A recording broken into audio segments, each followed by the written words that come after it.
Hello and welcome. This is a small video that I've made about the Bank of International Settlements.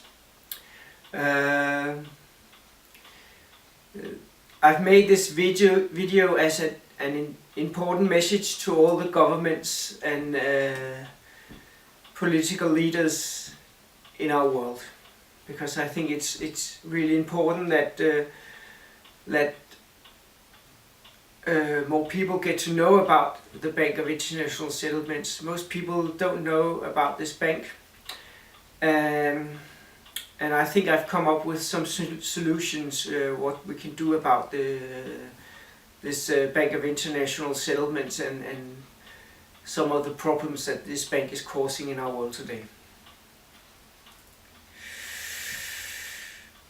Important message to all the governments and political leaders in our world.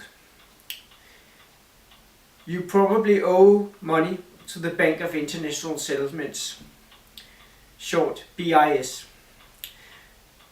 They lend you money, printed out of thin air, and then you have to pay them back with interest. Well, now you can't pay them back because there is not enough money in the world to pay them back. So now they come to you and say, you owe us so many billions and you can't pay, so instead of paying you have to do this, that and the other for us. They may want you to support the US in their wars in the Middle East, or they want you to join a bank union as in Europe, or they want you to go to war against Russia only because Putin ain't doing what they tell him to do. And now you can't go and tell the people that really you are not in charge. You just work for the Bank of International Settlements because you owe them. Isn't it kind of embarrassing to admit that someone else is in charge in your house, in your country? But it is a sad fact, and a lot of us know it to be so. Now, there is a solution to this problem.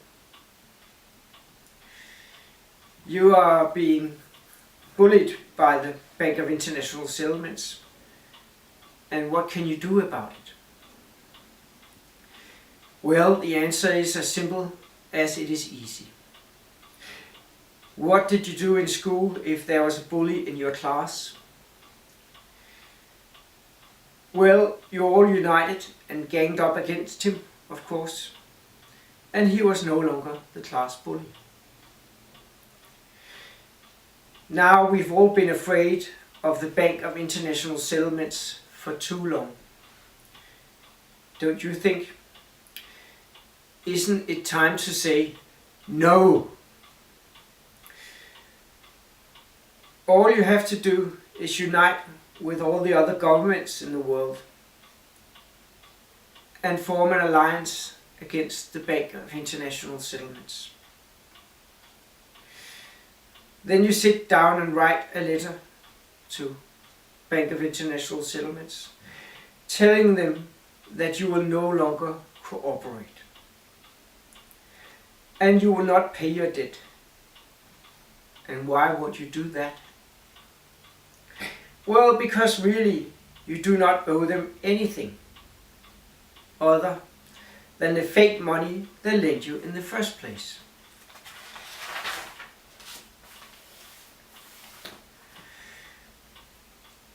The only ones who gave value to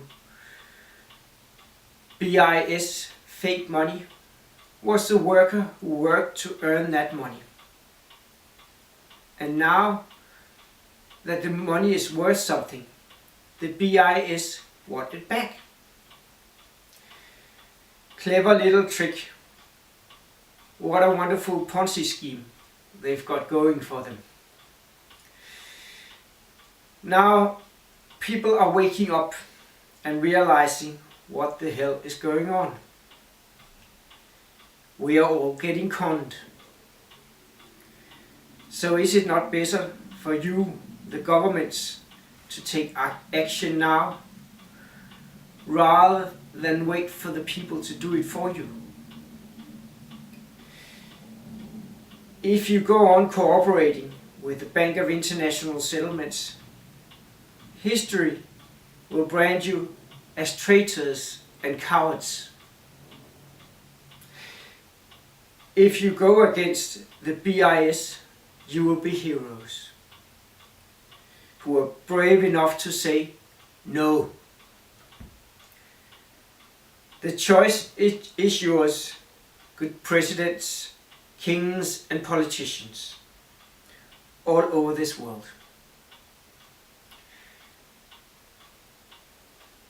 Now I know this may all sound very easy, and I know that it's of course not quite as easy as I make it sound.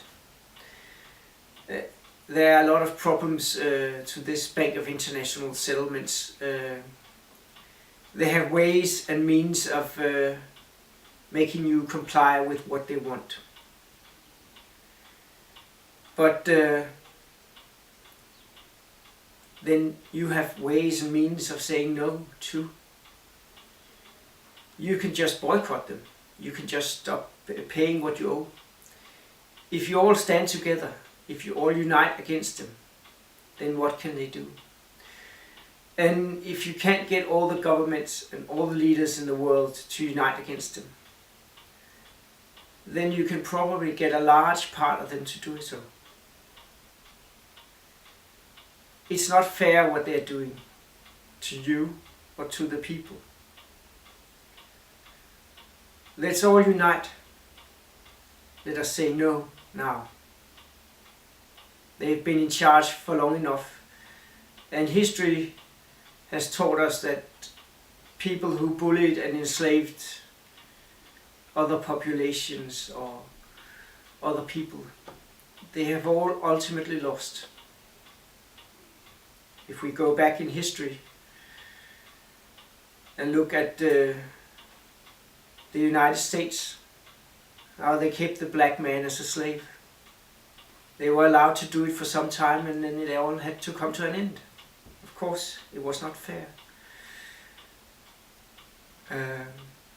Or you can go even further back and look at the Egyptians who enslaved the Hebrew people and eventually had to let them go because God and Moses had other plans. Those who dominate will not dominate forever. They do not have the support of the populations.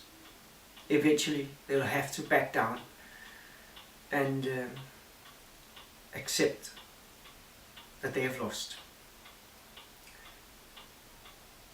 Thank you very much for listening, and bye bye for now.